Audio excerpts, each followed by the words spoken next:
Hi, me down me wearing a We are hat. here at Dino Labs today. We are going for a tour to see real fossils and dinosaurs. Yeah, me pausing me you. Alright. Wait, Thanks for bad. joining us for a tour at Dino Lab. My name is Jake. I'm going to be doing your tour today. My name is Jake. We're going to be doing a two-part tour. Part one, of course, we're going to start in the museum. That's where we have a whole bunch of fossils on display, and there's going to be lots of opportunities to actually get up close to and touch some of these fossils. Very important, though, we ask that you don't touch anything until me or Allie says it's okay to, okay? Because Allie's going to come and help us as well. Some of the fossils are really fragile and really heavy, like they weigh more than like me. So we want to make sure that we keep everybody and everything safe when we're in there. Any questions? Just like at school, put your hand up and we'll answer as best as we can. Photography is welcome. If you want to take pictures or do social media or whatever, but feel free to take pictures and post whatever you like. If you need to use a restroom, just let us know. We can point out where the restrooms are, okay? Once we're done in the museum, we're then going to take everybody into the visitor lab and you will all get a chance to work on some real fossils yourselves. We have actual fragments that are millions of years old and it's all the same equipment as our technicians use, okay? Final part of the intro. My name is Jake. My favorite dinosaur is Euoplocephalus. This is an ankylosaurid, an armored dinosaur. I think they're pretty cool. So I'm going to go left, right, left, right. I'm going to get everybody's names and favorite dinosaurs. What is your name and your favorite dinosaur? My name is Daniel and I like T-Rex. What? My name is Lisa and I like the T-Rex. Excellent. Yeah, hi. My name is Eric. I guess I would have to say raptor. You're up next. Also apple. I'm sorry, what was your name? Me? No. Oh. What's your name? If you say His name is... People that might be buzzing us because I think they're running a bit behind, but we've got the majority of everybody. So we're gonna. Oh, and also we're curious. How did you guys hear about us? We're kind of trying to figure out where the best advertising dollars go. Did you guys see it online or word of mouth? Ours was through a friend. We're actually from the Okanagan, so we Googled everything fun in Victoria, so. Same thing, Google. Yeah, we are from here and we usually drive around and we see the Dino Lab and then my son said, I want to go there once. Excellent. And Google. That seems to be the one that's been doing us the most favors. Okie dokie. What happens in the family? All right, come on. There's two dinosaurs on there. T-Rex. That's crazy.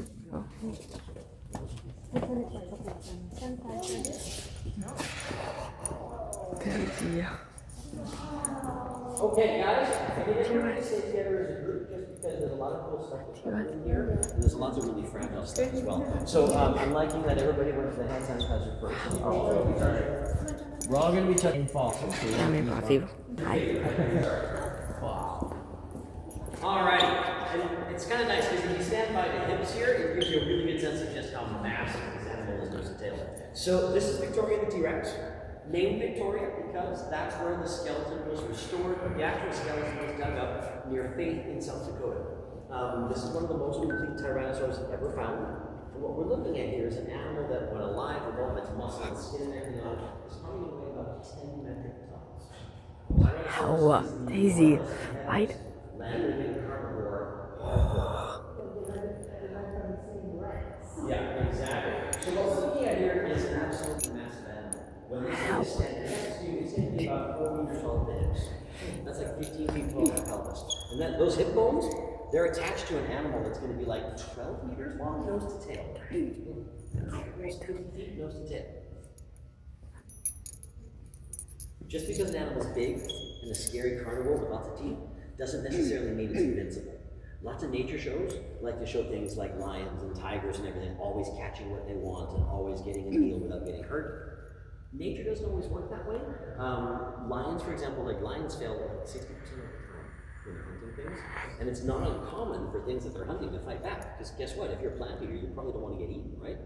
So you probably have ways of kicking or using horns or something like that, right? It was the same when dinosaurs were around. And Victoria actually has some injuries showing up in the skeleton because the preservation is really good. I want to show you the neck. Can you see in the neck there, there's 3 bones that are spaced differently, like they look a little different from the ones in front and back of them, and they kind of look like they're a little melted, sort of. Yeah.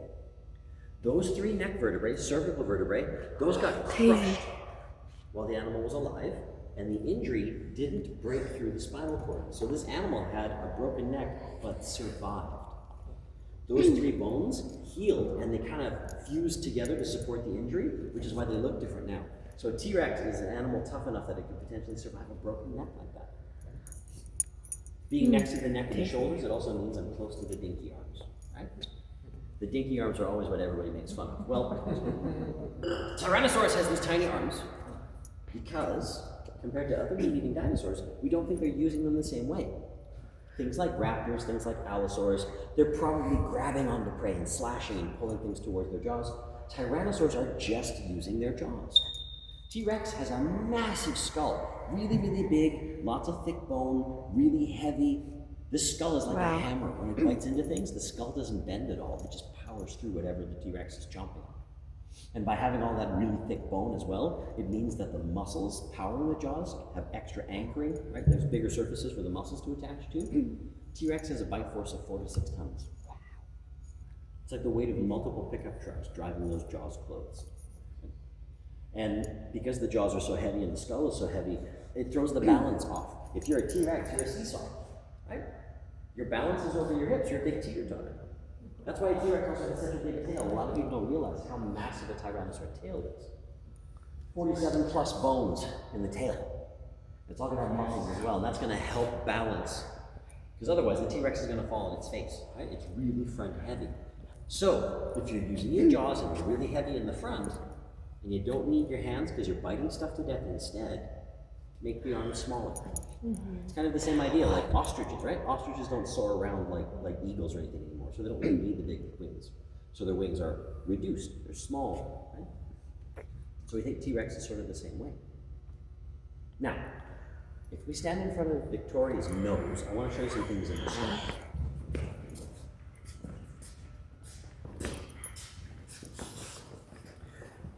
You notice that the teeth are pretty chunky, aren't they? Tyrannosaur teeth are shaped like a railroad spike or the end of a pickaxe because of how hard they bite into things. If a T-Rex had teeth like blades, like you might see on something like an Allosaurus, that narrow tooth might hit something like a rib or a leg bone in something they're feeding on, and it would probably just snap off. But because they're shaped thick, like Tyrannosaur teeth are almost round. They're like this in cross-section, really, really chunky. That means that when they hit things, that tooth is going to power through it like a bullet.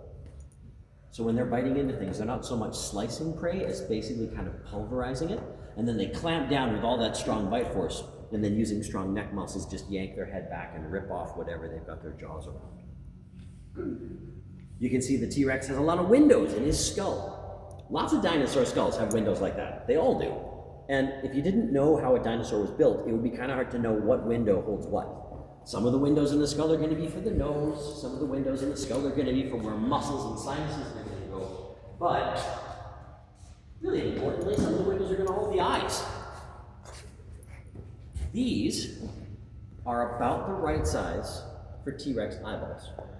Not only is T-Rex the biggest meat-eating dinosaur ever, it's also got the biggest eyes of any land-living meat-eater ever. These are really, really big. I'm going to stand under the head and show you where they fit it. All right. Make sure they're facing the right way. There we go. So in Jurassic Park, one of the scientists says, "Don't move. Its vision's based on movement."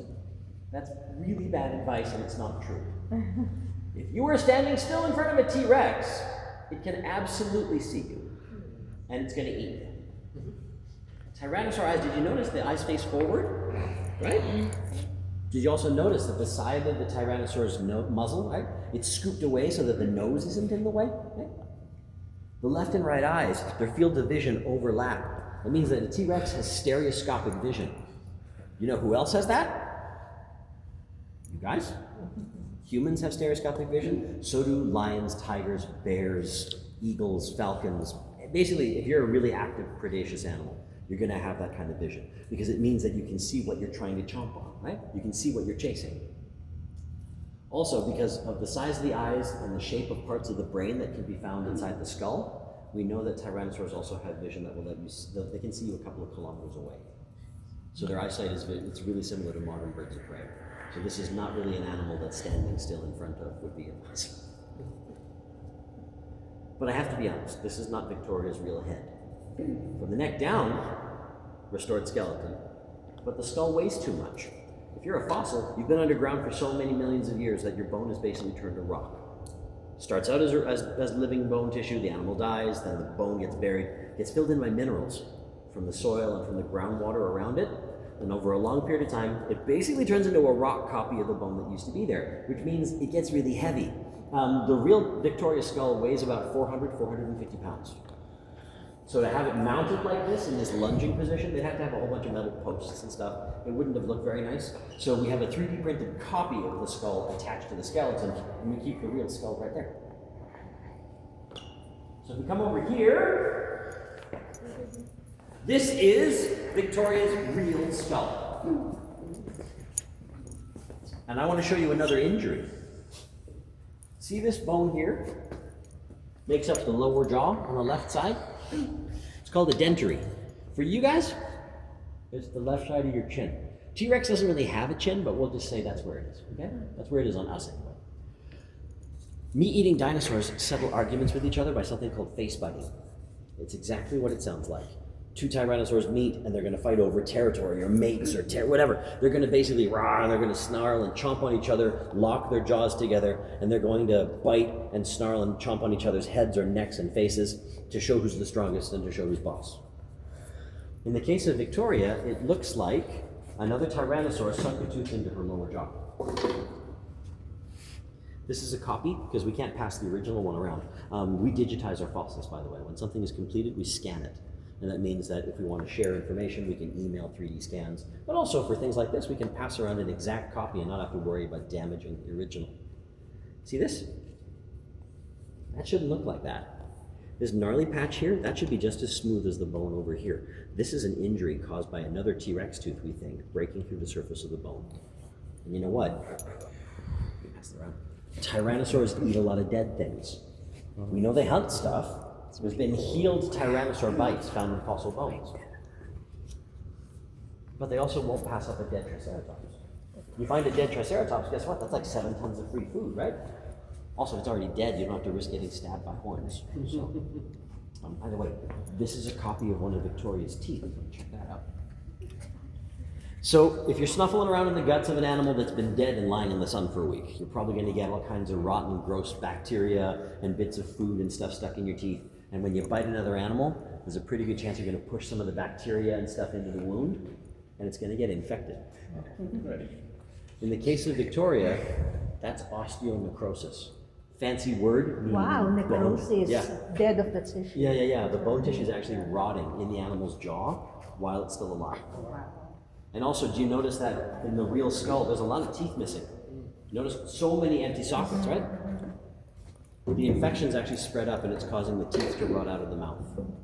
So the sockets are infected. It's like the worst case of dental abscesses up both sides.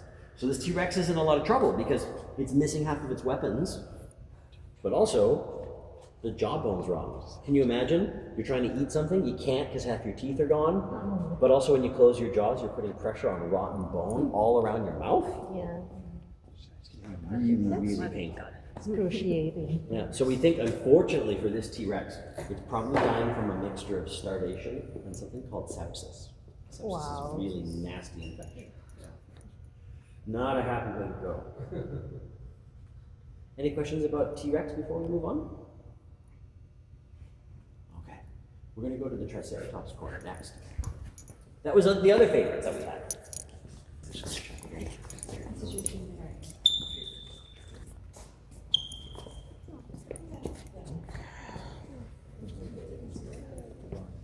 All right, so this is our Triceratops corner. This is another really famous dinosaur. Lives at the same time place as T-Rex. We got 2 grown-up Triceratopses, one here, one there. That's Riz, Riz is a real Triceratops skull that was just recently restored by our staff. This is the Melbourne Triceratops. This is another 3D print because the actual skull and the skeleton with it aren't here anymore. After 3 years of work, our staff finished off restoration of one of the most complete Triceratopses ever found, and it's now housed in the Natural History Museum in Melbourne, Australia.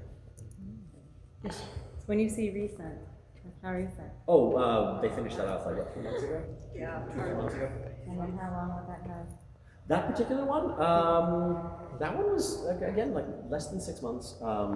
Some of the pieces had to be replicated because like tips of the horn were missing. So we will use our library of scans from other specimens to make the missing components if there's pieces that are not there. You're lucky if you get half of the skeleton, let alone the skull. But we have a lot of Triceratops material because Triceratops is actually surprisingly common.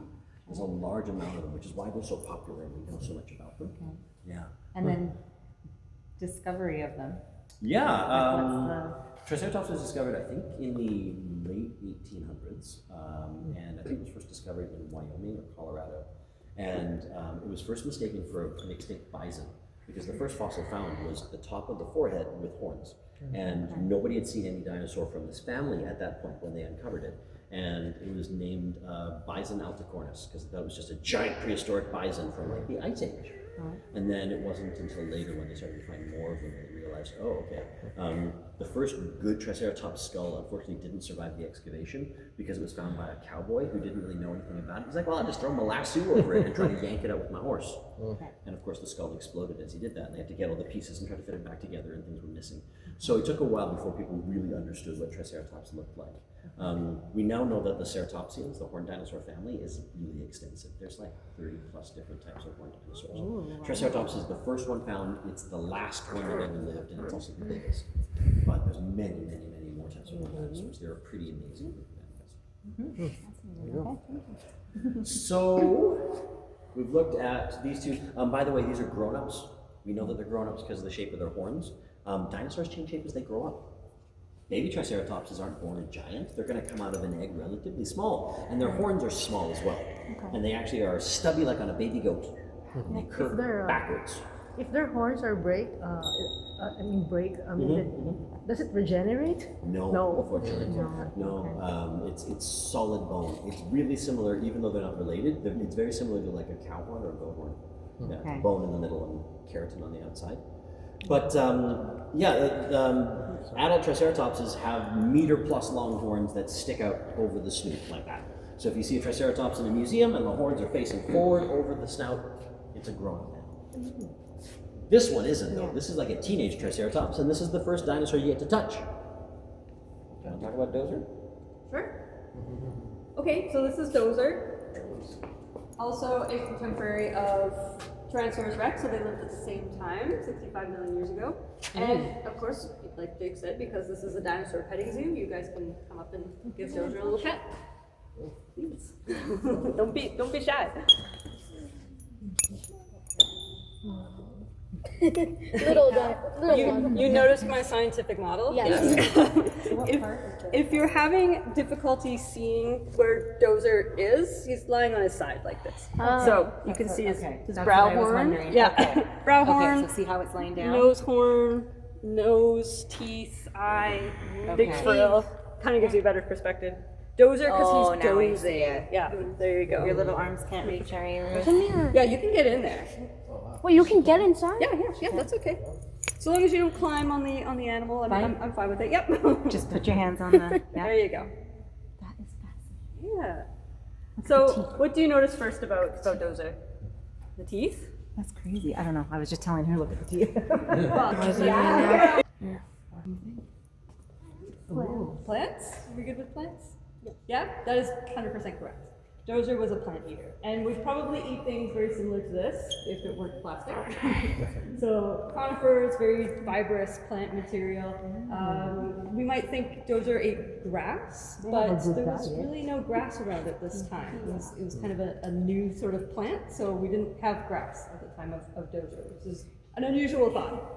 But certainly a plant eater. The teeth are so densely packed together that we call it a dental battery, kind of for the way that cells in a battery fit together. I kind of like to think of it more as like a battery, because these teeth were really good at gnashing this really tough fibrous stuff. So you need to eat a lot of it. You can tell that this animal had a very strong jaw because of these impressive cheekbones. I call them the models of the dinosaur world because they have very lovely pointy cheekbones called jugal bones. So that is one of the defining features of the Ceratopsian family. So Triceratops means the three-horned face because we have, of course, 3 horns on Dozer's face, but there are, like Jake said, there's a huge family of Ceratopsians. So we get a huge variety of different horns and different types of frills and all kinds of interesting stuff like that. So very diverse and interesting group of dinosaurs. So there's some other really interesting things about Dozer, and one of them is the fact that it's still in the matrix itself. The matrix is the word we use for the rock that surrounds the fossils. And he's still in his jacket. That's the word we use for this big white thing that surrounds him. So the jacket is basically layers of plaster and burlap and some tinfoil to help prevent sticking, and we kind of like clamshell the animal into this big jacket of plaster. So it's sort of dug underneath, lifted up, and then sort of in a 2-part process. So because of that, we actually still get to learn a lot about what's going on in terms of Dozer's ecology. We still have rocks surrounding him, and we can learn a lot about the stuff that was living around him based on what we still find in the rock. So, for instance, we find things like this. So you can touch that if you want. And we find a mirror. We also found a mirror because Triceratops is extremely vain. It's admired with cheekbones. That's it. It's like so sharp, so pussy. Yeah, I'll hold it while you guys feel it. What do you think this is? This little black bit? Tooth. A tooth. Yeah. Whose tooth do you think it is? This one. I don't know. Check it out. Maybe Maybe not, actually. Maybe not. Whose tooth do you think it could be? there were smaller dinosaurs than that. Do you want to touch This is the tooth belonging to a dromaeosaur, or a raptor, a small dinosaur, a scavenger. So when we think of raptors in Jurassic Park, we think of those big suckers, right? Those were actually Utah raptors. These raptors would have been much smaller, so Velociraptor in particular. Right? It's pretty cool. So raptors were scavengers, most likely. So we can tell that there were scavengers around Dozer's body. Probably after he died, probably having a good snack. Yeah. Yeah, I mean, what? We also find things like this. This is the tip of a Tyrannosaurus rex tooth. Okay. Now, I can't say definitively if a T-Rex killed Dozer, but there is an interesting tooth right here behind his neck. You see it? It's a kind of shiny brown piece in the rock. Oh yeah, I can see it. This also belongs to Tyrannosaurus rex. So we can't say for sure if T-Rex killed Dozer, but there was certainly a big animal around him at some point. And my guess is that he probably took off with at least his arms or his back legs, because if you look at him, there's no arms or legs to speak of. We have a big vertebral column right here, that's the spine that goes down his back. We have the scapula, that is the shoulder blade right here, and a big spray of ribs at the back, but no arms or legs. There might be something under here, but we've still yet to uncover that. These are actually skin impressions because at some point, Dozer still had skin.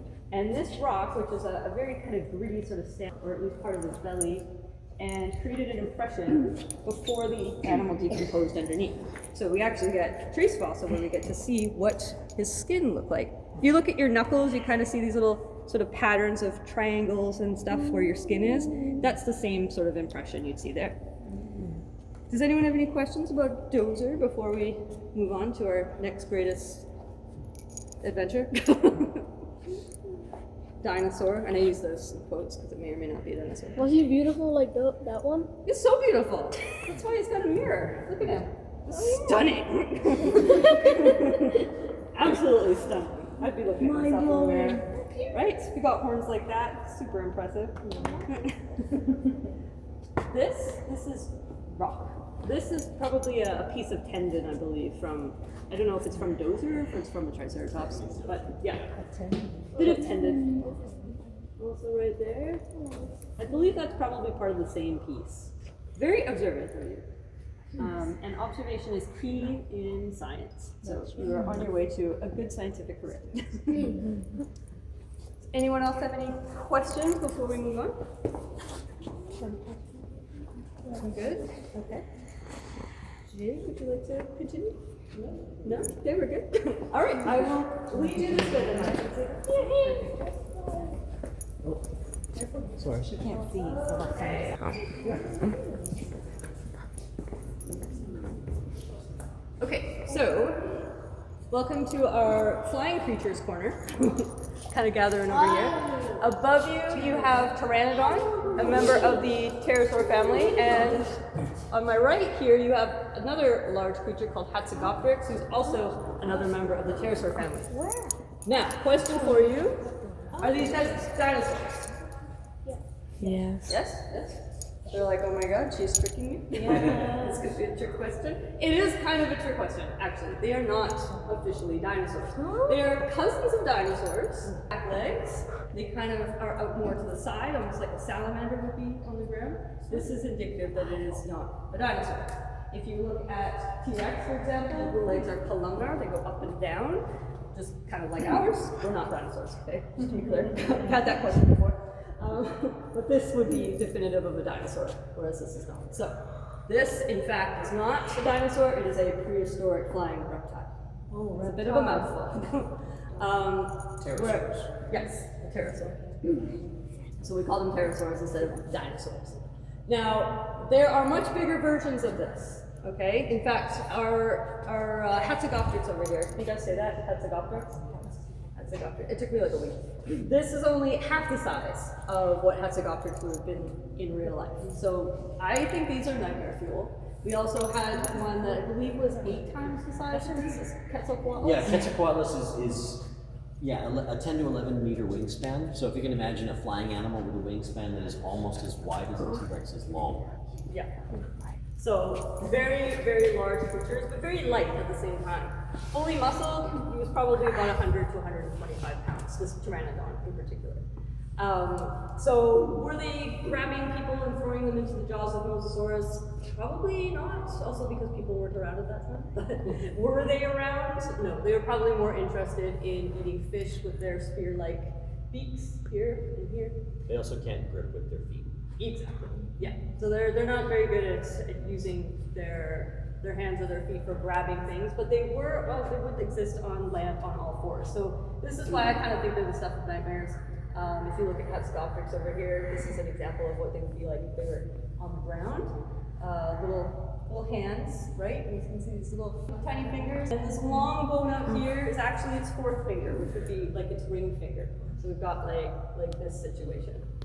I can't do that, but that'll do that. So in fact, the last bone that sticks out behind them is actually part of their hand and helps them stay on the ground like this, but also stay in the air. So they had very, very strong muscles that would go across their chest towards their wings. Probably the entire animal's metabolism went towards the use of these wings. They were good at powered flight, they could also glide. So very, very scary things to encounter. They're that big. Those are still exist. Oh yeah, exactly. Just absolutely scary stuff. This is nightmare fuel, but just times 10. Yeah, like super, super big. But yeah. Things like Quetzalcoatlus and Hatzegopteryx, we think they're acting like oversized herons. They're flying shorter distances, and then they're walking along, and they're using their beaks like giant bladed chopsticks to basically stab and grab small animals and just gulp them down. There were varieties of these animals with teeth, though, Oh, heck no. which is even scarier. But no, they were definitely huge, but light because they all had hollow bones. You can see that they had particularly strong wings too, not only from where the muscle attachment would go across their chest, but there's 3 bones on their upper arms. You and I, we have 2 bones to support the complex bicep-tricep situation, but this animal had extra musculature, which was enhanced by this 3rd bone as well. So you can imagine that they were very strong in terms of flying. But the rest of their body, teeny tiny, not so strong. Any questions about these guys before we move on? Fly in space or something? Could fly to space? I don't know, I think you might suffocate if you was. Okay, well, I'm going to talk to to you about Allosaurus. Okay, so this here is a replica of a juvenile Allosaurus. For context, for size, this is the replica of an adult Allosaurus. So much larger, but still sort of similar in terms of structure, kind of this lean sort of face. Especially if you look at our friend T-Rex. Now they look similar, yes, right? They kind of look similar. There's right. We see it. This is because these two animals belong to the theropod family. And this is kind of a term we give for these bipedal carnivorous dinosaurs that look sort of similar like this. Okay?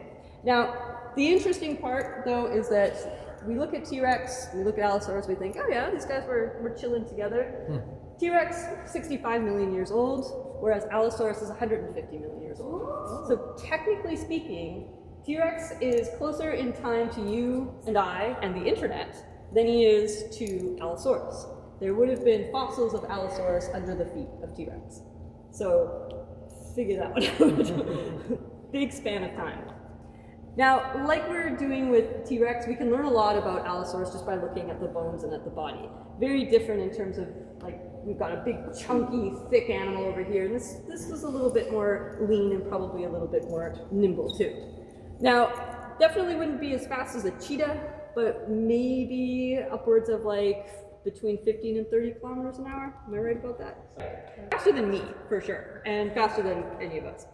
So nimble, zippy, we've got these arms that are definitely longer in context than Tyrannosaurus rex, could do a lot of grappling. These teeth are also blade-like, not designed like the railroad spike bone-crushing things that we have in T-Rex's face, but these are great for ripping teeth, for ripping flesh, okay? We're not crushing into things, but we're ripping flesh. Now, Allosaurus had a really cool adaptation. I don't know if it's cool, necessarily, but it's an adaptation. And this adaptation was that he could open his jaws 180 degrees. Wow. Okay, now we put that together with the fact that he doesn't bite bone. We can tell based on his teeth, right? He does ripping. So instead, what we think Allosaurus engaged in was something called flesh grazing, where he would keep his mouth wide open, run up, grab a chunk, and keep running. So I kind of think of him as like the mosquito of the Jurassic period. Kind of running up, taking a chunk and going. This was a good, I guess, energy preservation technique in the sense that you don't have to kill a whole animal. Just grab it and run. Keep grabbing some fast food and going. But you would get a lot of enemies as this kind of animal for sure. So many of our Allosaurus specimens that we find are covered in injuries. This is a replica of an adult shoulder blade. It would attach here, so it's this one. But you can see that unlike this one, it is not smooth. It is kinky. Okay, it is broken in two parts. But, like Victoria, who managed to sustain a pretty bad neck injury, this managed to heal and the animal was okay. So many of the specimens that we find are covered in these kinds of injuries, probably because this thing is annoying, right? Running up, biting, running off, it's totally annoying. But one of the interesting injuries that we find on this animal are large sort of circular puncture marks, anyway, that go right through the skeleton. And they seem pretty consistent. Do you guys have any guess what these may have been caused by? There are no wrong answers in paleontology. Remember, most of it's speculative. And then substantiated with forensic science. Okay, I'll show you.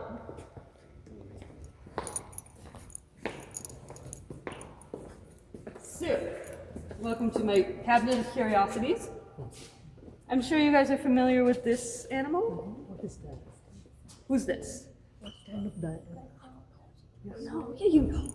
Come on, this animal is everywhere. I've seen it, but I forgot what it is. I don't remember the name.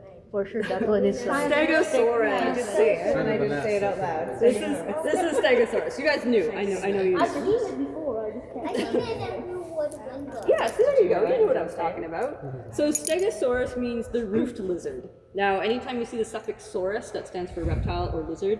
So a dinosaur means terrible lizard. Stegosaurus means the roofed lizard.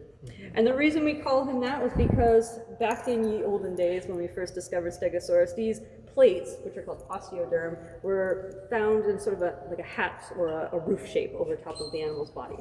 It was just the way that time had gathered things, of course. But these scientists were like, oh, it's a cute little house. We will call him the roofed lizard.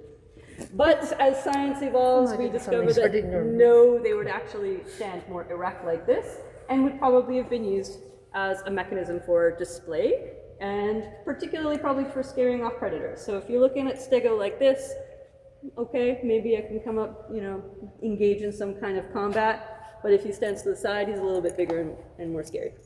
Except if you're Allosaurus. Allosaurus doesn't care. Allosaurus comes up and bites you anyway. And Stegosaurus does not like that. With a little brain of about the size of my fist, he just wants to hang out and eat plants. But Allosaurus comes up, gives him a bad time, and he uses these big tail spikes, go, I'm like, get away from me, you nasty little Don't mosquito. hurt me. I just want to eat. I just want to eat plants, leave me alone. So, to kind of culminate the peak of my story, we have this beautiful Stegosaurus tail spike, which you guys get a chance to touch. This is probably one of the oldest things we have in the museum. It's literally 150 million years old, and if I drop it, it's probably actually inside. It's so old. Everyone just throws out right after me. I had it snap in half, putting it back on the table. Oh, wow. Yeah. But It's the real thing. it is totally the real thing. Now, I have had some people comment, they're like, it's not so sharp. But you have to imagine that, first of all, this thing is coming at you at a high speed. Secondly, it would have been covered in keratin. That's the stuff that makes up our nails and our hair. I think it'll be very painful. Yeah. So if you imagine like an eagle talon, that kind of sharp, imagine that, but like on this thing. Yeah, Gives you a better idea. swinging right at It you. sort of looks like it, but it's Yeah, it's aged, right? So the scientific name for this is called a thagomizer. It's a funny name, and it comes from a cartoon, in fact. From the Far Side cartoon. The author of the Far Side cartoon in 1982 made this little cartoon, and he called it a thagomizer, and the whole scientific community... Yeah! The whole scientific community went, we don't have a name for that, so we'll call it a thagomizer. So that's what they did. Does anyone have any questions so far about Allosaurus or Stegosaurus? What was that again? The part of the Stegosaurus? Thagomizer. Thagomizer. Yeah. Thank you. It's funny. It's a weird name. The cartoon What is it, says this end is called the Thagomizer after the late Thag Thag Simmons. Simmons. What is it? Tagomizer? Thagomizer. Yeah, in the word taga in Filipino, that's kind of like hit it with, Oh, is it really? with a sharp thing. Cool. Yeah. Maybe that's where it comes from. Okay. Taga. That is so okay. cool. I'm going to remember that. Yes, Yeah, that is my new interesting. factoid. That's amazing. Any other questions or really cool comments? I'm making a note of that right now. Okay, so before we move on, I've got 3 shelves of some pretty impressive looking creatures. So I'm going to get a vote to see what you guys want to talk about. First, we have Mosasaurus, this creature here. We have Ammonites, and we have Elasmosaurus. So votes for Mosasaurus. Okay, and you guys have to take part, otherwise we're not moving forward. Okay, and Ammonite. Everyone's like, ugh, the shells. I don't want to talk about shells. And lastly, the Elasmosaurus. Yeah, I know. Okay, I think we're winning with Mosasaurus. Yeah. Okay, so let's talk about Mosasaurus. Now, what animal do you think this guy is most closely related to in our contemporary animal kingdom? Yes. Go at the same time. Sharks? Interesting.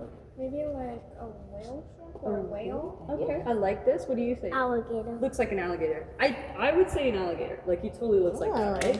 But he's got flippers. But wait, there's more. He's not actually related closely to alligators or crocodiles. Now, I'll show you a fun little secret. This is a replica skull of Mosasaurus's skull, but it is a very small version. So in reality, it would have been about 7 feet long. Very, very large. In fact, Mosasaurus could get up to be about 60 feet long. If you look at Victoria here, who's about 40 feet, add another 20 feet, you've got Mosasaurus. So Basically, big. It's scary. You don't want to get in the water with this thing. yes. So a very streamlined nose designed for going through the water, probably at a quick speed. But if we open up his jaws, we got some fun features at the back of his throat. Tiny teeth. Tiny teeth. These are called pterygoid teeth, And they are basically designed to do exactly what your darkest thoughts think that they're Oh, supposed to do. no, And that's no. to trap fish in the back of his throat. So he's gonna come along, he's gonna grab your head, and then you get stuck back there. You can't get That out. sounds very painful. I think it would be very painful. If this was in the oceans up until today, I would never go into the ocean. Nope, absolutely. This is one of the reasons I just don't go in the ocean. Period. So, interesting little feature there. Another fun thing about Mosasaurus is this. Can you guys guess what this little hole is for? For them to breathe underwater? Remember, it's not a mammal though. Oh, yeah. Yeah, I know, I totally said blowhole too. I was like, yeah, it's a blowhole. It's not. What could it be then? Everyone's like, oh, I don't have an idea now. This is actually where a third very basic eye went. What? So we have two, reasonably good, powerful eyes, and then we've got a very basic third eye on the top of the animal. So it's just an eye chiller up there? Chilling up there, indeed. Wow. Some contemporary lizards today have a third eye. It's kind of usually covered with some scale. But this eye would have been good at sensing shadow and light. So if you're swimming, you can see things sort of above you, right? In terms of it being friend or foe. So a very interesting creature I don't want to get in the water with. You probably don't want to get But we chomped didn't up. mention what it was related to.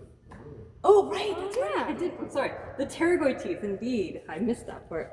So the pterygoid teeth are actually most closely related to snakes. Yeah, I got totally excited about them for a minute, grabbing your head. I forgot to mention it. So yeah, they are most closely related to snakes, which is a very unusual sort of connection. Unusual. Isn't yes. it though? Very unusual. It doesn't even look like a snake. It has No. fins. I know, Literally. it's super weird. And snakes are just little snaky lines. So do you guys have any questions about Mosasaurus before we move on? Or anything else for that matter? I mean, I'm an open book. You got a question over here? What do you think would win? Megalodon or Mosasaurus? No, everyone asks me this and I have no idea. They're like huge and They're both huge. You can just be a chaotic bloodbath. I kind of think Mosasaurus. Mosasaurus is probably going to, I would think that Mosasaurus might be more intelligent. Yeah.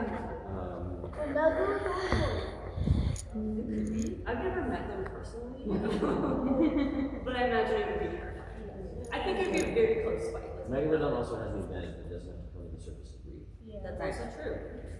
Okay, so make a list, pros and cons. The one that starts with M. Yeah.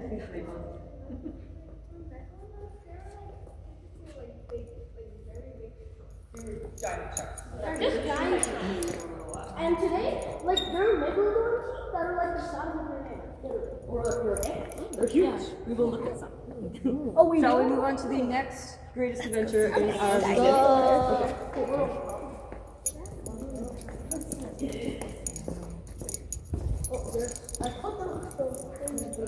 So, we're going to draw you all this way. That is, I don't know his name. Does he have a name? Jake? Oh, like in terms of like a nickname? The styrofoam or the foam dinosaur? Oh, sculptural embarrassment. I give him a new name on every tour. Yes. Why does it say I live in cargo? What's that? It Oh. said I live in cargo. Oh, live cargo. It's just kind of a playful joke that there might be real dinosaurs in here. Now, who is familiar with Spinosaurus? Yeah, Spino is pretty cool. You know, he came out in, was it one of the Jurassic World movies? He's pretty cool. Yeah. Very interesting looking creature that has kind of evolved in, like, our renditions of him have evolved. So this is an accurate, thus far, representation of Spinosaurus. Now, a much larger carnivore than what we would initially think. Probably about a third larger than T-Rex, if I'm not mistaken. Yeah, like they're longer. Yeah. So longer, but built very different. So not as like chunky as T-Rex for sure. And this was because it was probably a semi-aquatic animal. So we can look at his teeth, much like we were talking about teeth before. Sort of long, pointy. Wow. Yes. Very good for spearing into fish and the like. Okay. So a big dorsal fin on his back and a tail that was kind of fin-like in its own way as well.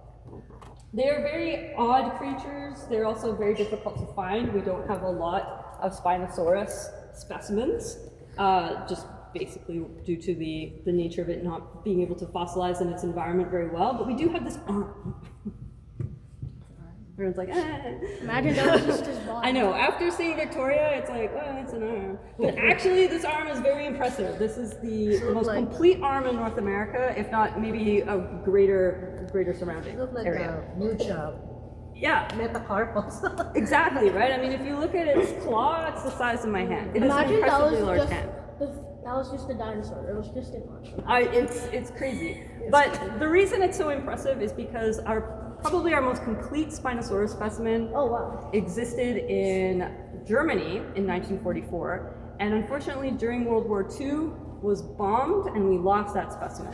So the things that we have left of Spinosaurus that we can find are very, very important and special, and for that reason this arm is very special. So as much as it's just an arm, it's like just an arm. It's amazing. Just an arm. It's just an arm. It's so mind blowing. It is mind-blowing. Now, I don't think we have talked a little bit about it yet, but the extinction events that killed off all the dinosaurs. So 65 million years ago, so at the time of T-Rex and Triceratops, a large meteor, you could call it an asteroid because it was that big, hit the Earth. Yes. Now, this is not the meteor. It's not a piece of the meteor. I think I know what happened. But it is a piece of a meteorite. So this one landed in Siberia in the 1950s. And just to kind of give you a sense of how weighty this thing would have been, I want you to get a sense of the weight. So let's see. It's deceptively heavy for its size. Like you look at it and you think, oh yeah, I know how to do that, but it's like, whoa, hang on a second. It was like heavier than I expected. Yeah, most people go in there like, I can use one hand, it's not a big deal, and then, wait, hang on. I might need two hands. Once you got the weight, like you felt how heavy it is, not that heavy. imagine instead of It's being heavy. 8 to 10 centimeters across, at the end of the If Cretaceous, she the let it one go. that is the Mesozoic. The weight is heavy. Yeah. So, the meteorite, or the asteroid, that hit...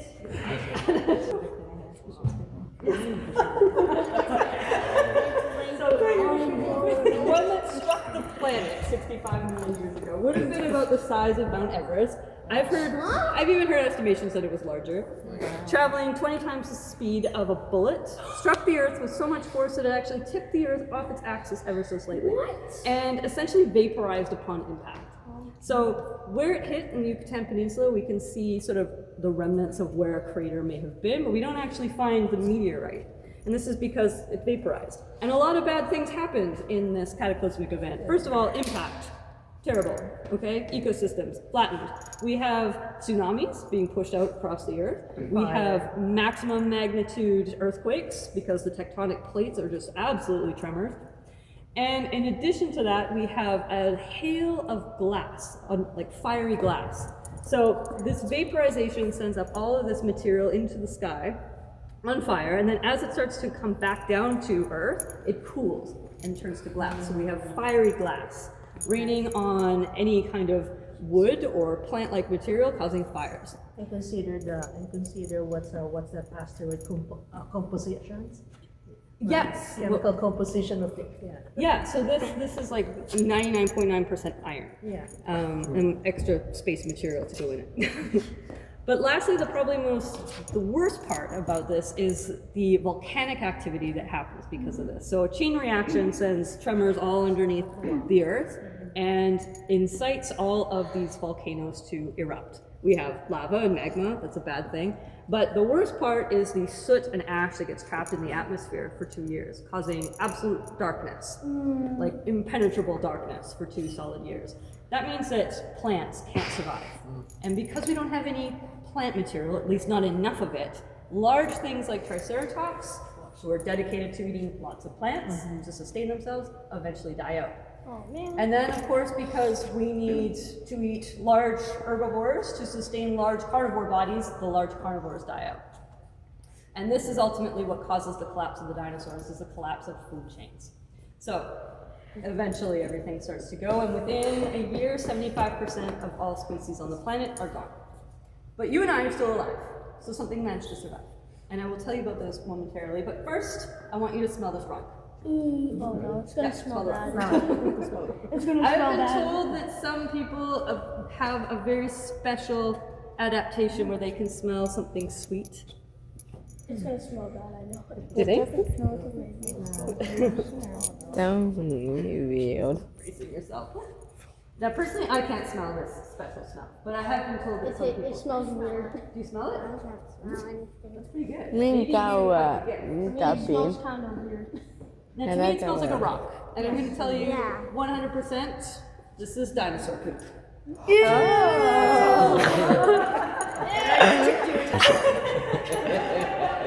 that is my Smash that like button. You just smelled dinosaur poop. No way. It's very important. that So the scientific term for this is called coprolite. It's gonna give me nightmares. It might. From smelling that. And if you crack it open and you look inside under a microscope, you can find fossils of other little dinosaur bits and plant bits, which tells us what dinosaurs ate. So it is important. Respect the poop. Yes. Respect the poop. Does anyone have any questions about any of this so far before we move on to our last and greatest moment with the mammals? Woolly Because we are the mammoth greatest. horns thing. You want to talk about those? Yes, let's go. And the tiger. Okay, so to talk about the greatest creations of all time, the mammals, we'll move into the period of mammals. So during the time of the dinosaurs, mammals did exist, but they were pretty sub-players in the whole narrative of dinosaurs. And if you're a scientist and you can study little Jurassic mice versus these huge behemoths, what are you going to study? So obviously these guys get more attention. But post-extinction of the dinosaurs, the mammals start to flourish. And the reason for this is because we're a very adaptable group of animals. If you are a mouse, a small little rodent of some kind, you can burrow under rocks, you can save yourself from all the cataclysmic events that are going on around you, and you've got some pretty key adaptation features that these guys do not have. For one, you can reproduce pretty quickly. If we're looking at large animals like this, you're thinking of like a handful of young in a year, whereas if you're a mouse, you could have like 400 babies in a month. So you can just keep reproducing in spite of everything that's happening. Secondly, you are not a picky eater. If you have ever met a rodent before, you will know that they eat plants, they eat meat, they eat drywall, they eat anything to stay alive. So with a lot of big carcasses hanging out everywhere, these mice, these rodents, these little creatures have plenty to eat. So they can outlast all of this bad stuff that's going on. They also have really good night vision, so the darkness isn't such a big problem. But as time continues, eventually those animals grow and diversify, and we end up with things like this. Woolly mammoth. This is the woolly mammoth. So it is a northern mammal, an elephantine creature that looks very similar to our like African or Indian elephants, but a little different because he's covered in woolly hair. He also has tiny, tiny ears to help prevent frostbite. He also has some horns. He also has some very impressive tusks. Okay. His tusk is made up of ivory also because elephants, they said that. Yeah, so ivory is a term that we give like tooth-like material. It's like anything that has commercial value. So technically our teeth, if we sold them, are ivory. So you guys can feel these beautiful tusks. Okay, they are luscious, they're so smooth. they are like so ASMR. Pattern's really cool. Yeah. So these large curly tusks belong, of course, to our When you get mammoth far friends. away from it, it just looks like lines, but when you get close to them, they're like cool patterns. Yeah, there is some cool patterns on there, and that's just from time, of course. So big, curly, robust, amazing tusks. Obviously, the older and more mature you are as a mammoth, the bigger, thicker, and more gorgeous your tusks are going to be. Now, these are actually teeth. Okay, newsflash. It's teeth. These are teeth. And we can tell that because parts of them up here are hollow, and this is where the root of the tooth will go. What teeth they are actually our incisors, so these ones right here. Can you imagine carrying these from your face? That would be very heavy. It would be. I'm going to give you a sense of how heavy these things actually work. So if you put out your hands, you can get a sense of how heavy this is. Now, I don't know, maybe 2/3 to this thing. Multiplying it by 2, and then carrying it from your skull. Wait, is this stronger than a regular elephant's tusk? That's a good question. They're definitely longer. Would you say that they're stronger than an elephant's tusk? To be honest, I'm not sure. I know that they grow differently. So one of the ways you can tell elephant ivory apart from mammoth ivory is when you section through it or look at it under magnification. There's these things called Schrader lines, And these are lines that kind of look like little teepee shapes, like little kind of X's in the end grain of the keratin. And they have a different angle that they meet. So elephant tusks have schrader lines that meet at a different angle. You can sort of see them actually on this one. You can see there's this sort of cross-hatching patterns. There's a pattern in the tusk there. So those are the schrader lines in that. And in elephants, they have a different intersection. Now, whether that means there's a different sort of laminate strength, not sure. I mean, they're using for a lot of the same things. Elephants actually have wear patterns that you can see on their tusks because they're not just for looking impressive or fighting, but they also use them for like basically gardening.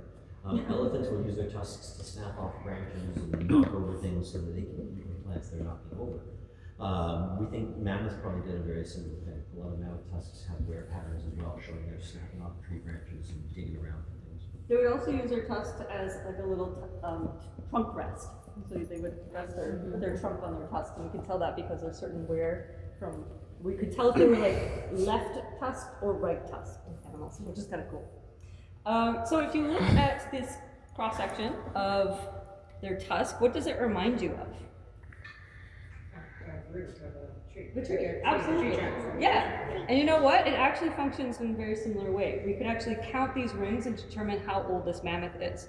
So if you're a mammoth and you're doing well and you're eating well for the year, putting on the requisite amount of muscle and fat to grow, you're going to get another ring on your tusks. So this animal would have been about 15 years old. Huh? That's so young. Well, it's not too young if you're a wild animal. Because it's very difficult to live a long period of time. Oh yeah, that makes sense. So last but not least, now there's different forms of preservation, okay? Our fossils over here have been buried underground for many millions of years, and through the process of fossilization have become fossils. These, on the other hand, now typically we have a mammoth humerus here, but they are not fossils, they are still bones and teeth. And that's because they've been frozen. So if you imagine taking, let's imagine for a minute, a small furry animal and throwing it into your freezer. It doesn't really change if you leave it there for a year, okay? The same thing would have happened to mammoths. Not that I'm speaking from experience, okay? I'm not throwing small little furry animals in my freezer. Maybe something, okay. So because of this preservation technique, we actually have some soft tissue that we can find off of our mammoths. So I'm gonna give you a chance to feel this and kind of tell me what you think it feels like. Your own hair? You think, does your hair feel that thick? No, probably. But if you wet it, Maybe. dip it in water. Maybe. Feels like hay. It is pretty thick. Yeah, it feels like hay. Cello bow. Interesting. Do you play cello? Yeah, we will. Cool. Very cool. Yeah, it's like horsehair or hair. Oh, you didn't touch it. It kind of feels like those like types of bushes and trees or whatever. Like some stuff. Some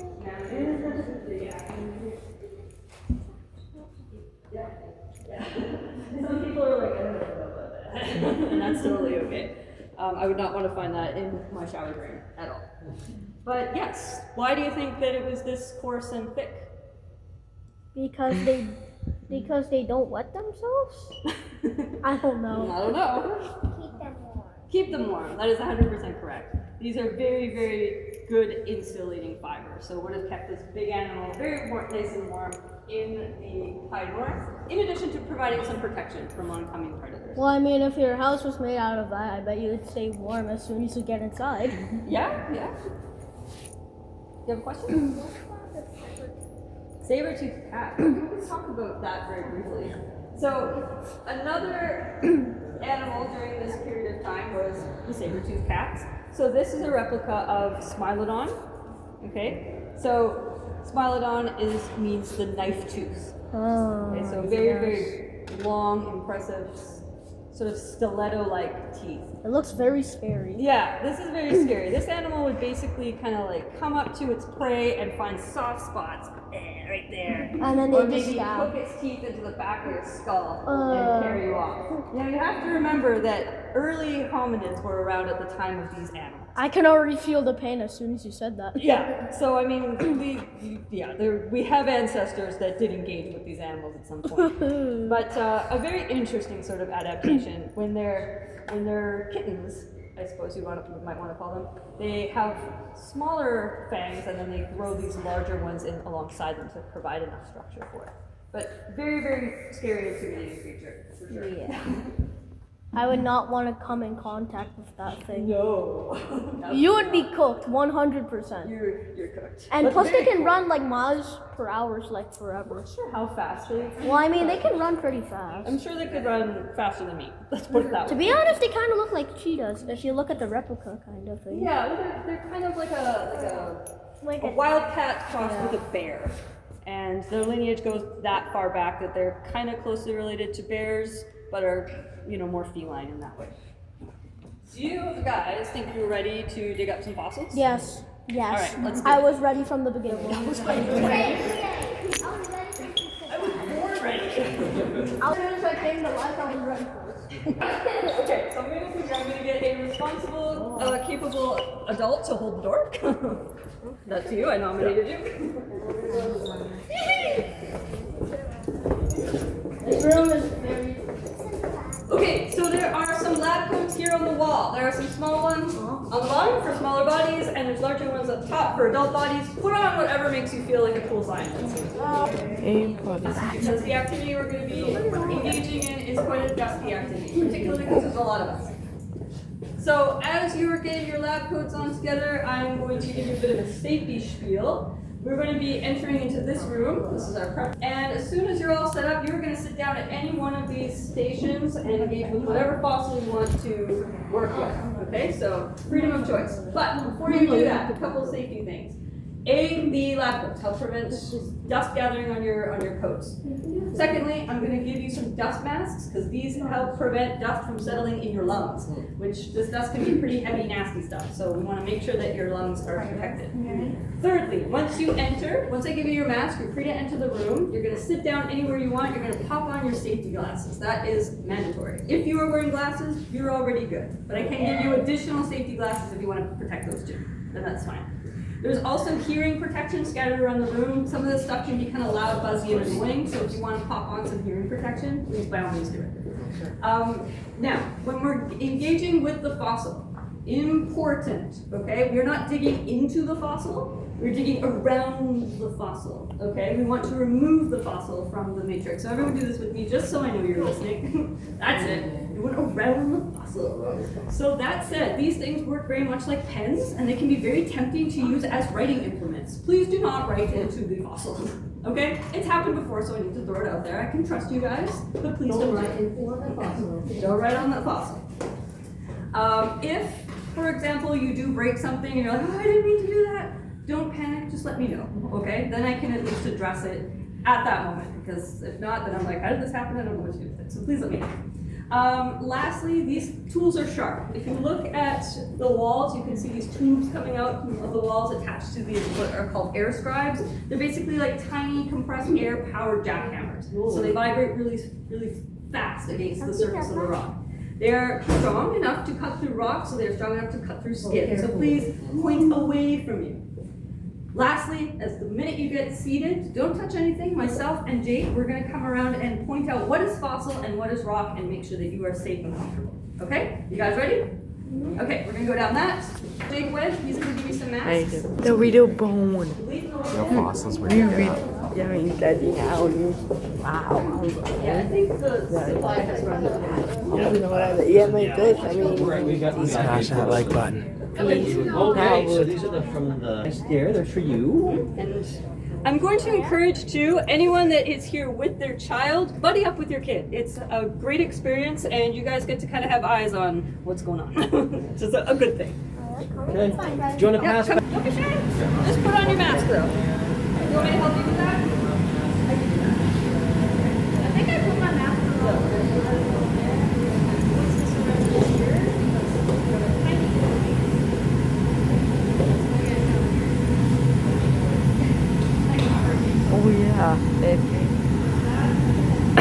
You're done. There you go. All right, we'll find a spot to sit.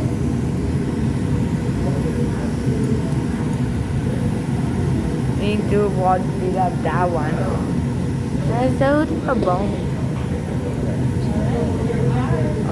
Yeah, we tried it. Okay, so take a seat, and once you are It's happy double where way. you are, we'll come around and help you turn on here. And probably 1 minute.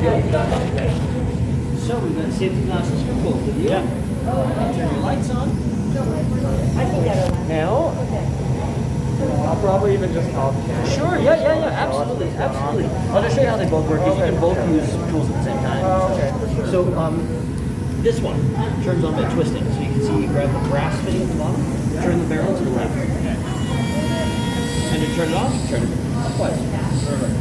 This one turns on with a switch like a garden hose. Oh, you see this? This is the switch. Just turn it towards the... What's that? There you go. Turn it off. Be very careful because it's really sharp and it can really do a lot of damage. So on this one, we've got some jaw bones and teeth up here. We're going to work over here. Okay? What's that? Check it out. You can zoom in too. Oh, goody. You know, I'm just going to reach over your head, guys. Here, right? how we turn it on? Tell me. I can hold the phone while you work on it. Hey, Bammy, nobody. I will. Is it already going? Okay. Is that? Yeah, right. You got part of the Yeah. head. I'll put his eyeball with it in. That was his Yeah? forehead. Step away. Nose is broken away. So we've got some rock here. We're going to work on this part. Just move up a little bit. Yeah, right in this area right there. Yeah. But just be careful because that eggshell looking up there and there, that's bone already. Okay? Now, your tools are very easy. You have to turn them straight And you can go like that and see better. just like that. Please subscribe, smash that like button, leave a comment if you're into dinosaurs and what your favorite dinosaur is. Yeah.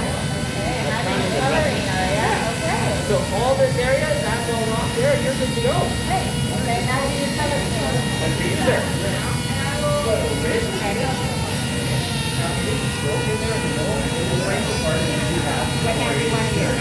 You can move it around too in different spots and get it. Yeah, where's that one? That do. What I do? This is the same No, one. no, that. Oh, it's the same one. It just He do. That's it. No.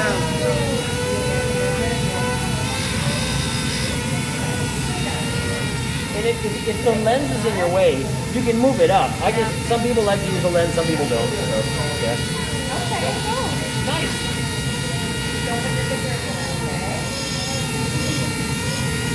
yeah, it's slowly going.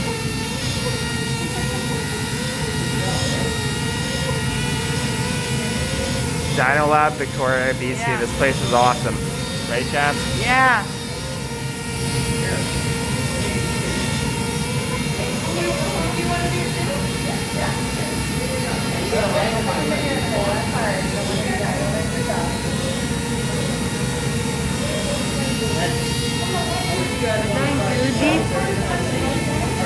No, I don't do this. Okay, you can do it in a different spot Now. too.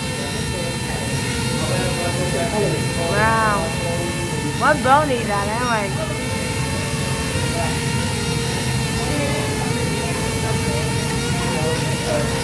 Come on. Maybe they want time.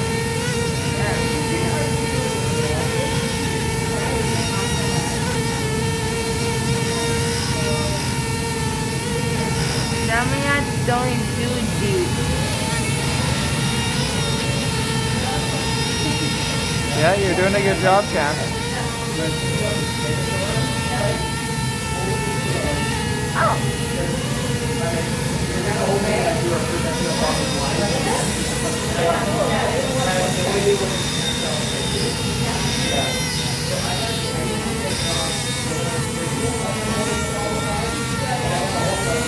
Okay, try it in a different spot now too, and kind of move it back and forth a little bit.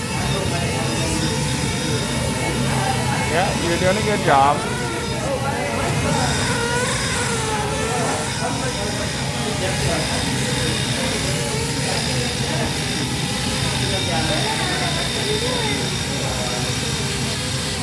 Good job, dude.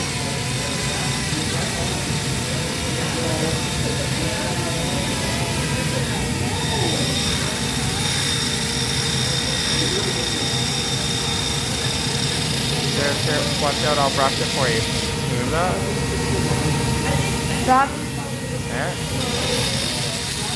Guys, get that thing on. Whoa. Oh! Hey, Bodie. No, I don't know. I'm not sure. What? Those come apart so we can clean them. Sometimes okay. they just pop apart. Not a big deal. You didn't even lose the O-ring. Or maybe we did. There's a little rubber ring. Oh, right here. You got it. Cool. So all we do is we fit that back in there. And then, like that.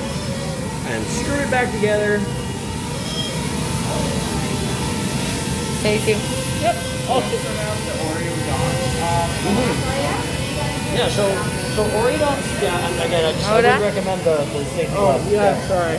I've had rock chips bounce unexpectedly from yeah, they're weird, like early hook mammals. They're artiodactyls, meaning that they're artiodactyls, meaning that they have an even number of toothed toes. Oh, okay. So they're related to things like sheep, goat. Okay. Interesting, for sure.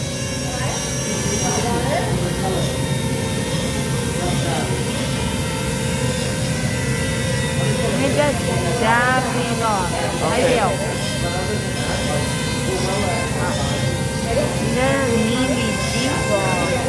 This is a real life Oreodon skull. Yeah. Okay, do you want me to dust it, Jeff? Or do you want to do it? Okay. Stop. Yeah.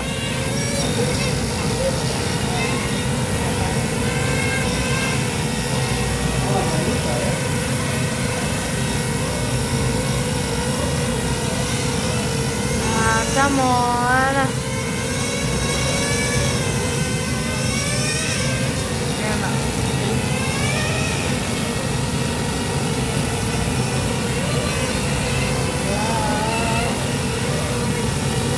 You can move it back and forth 2 chance. Yeah, I know. I get it.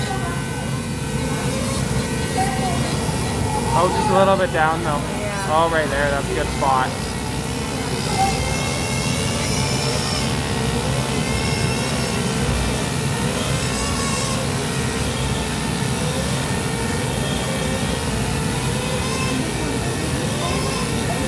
Do you want me to try for a minute? Yeah.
chip away a little bit, like just move in different spots. Oh, Yeah, we you go. move it a little bit up, just in this area right here. Okay, fine. Oh, Alright, there you go. yeah, it's actually kind of heavy. It's just really tough. It takes a long time to get to Then the never fossil. feel we do.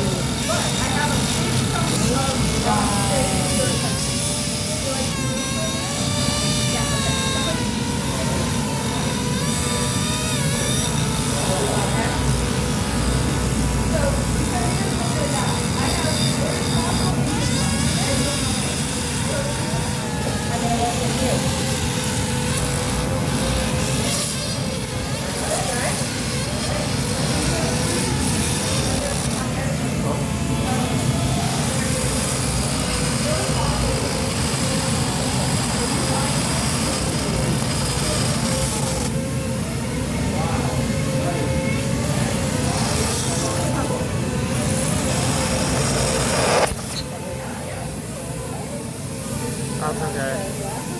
Oh, just leave that down for a second. Alright. Came back.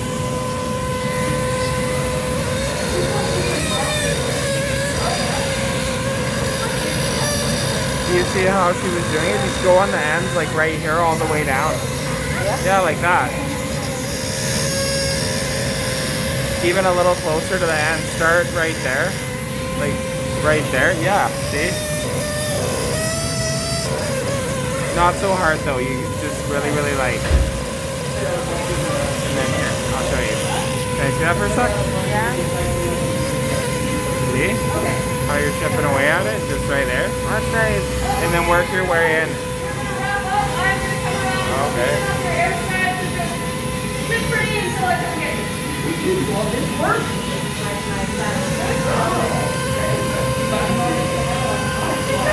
How's that fit?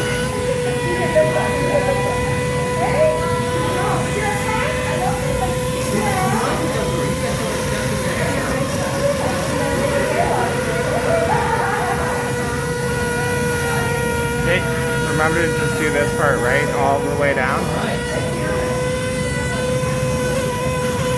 Okay. I got There. you. Good job. Good work today. Okay, everyone. If you can do that 8 hours a day, I have a job for you. Some people really love it. You want to do video? No.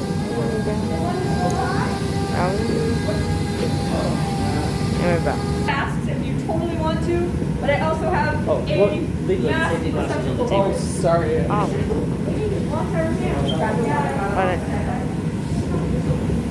This way, Arya. Daddy's just getting your water bottle. You're gonna get a lot of good footage. Yeah. So, trash bin for masks is over here, unless of course you want to keep them, which some people do. No judgment.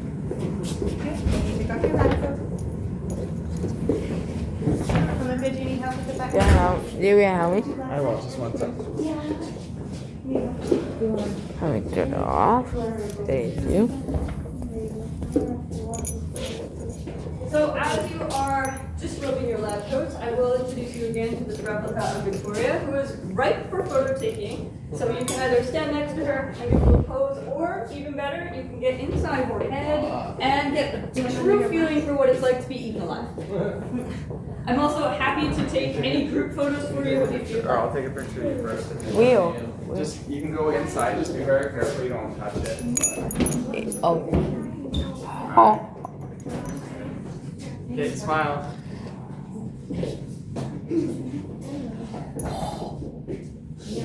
The honey.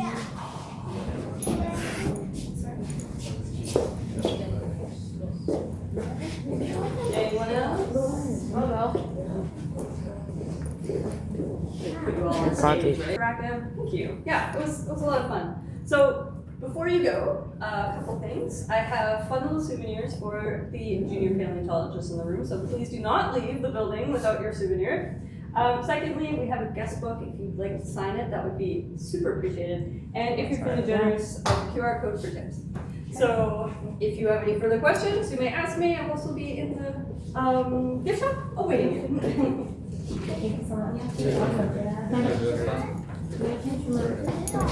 I'll film you while you go sign it. I'll sign your name. Hai video là vi phạm hãy thay với Thanks for mọi. coming. We definitely recommend Dino Labs, Victoria, BC. Yeah. Bye video. Will Boy Bonnie. Bye.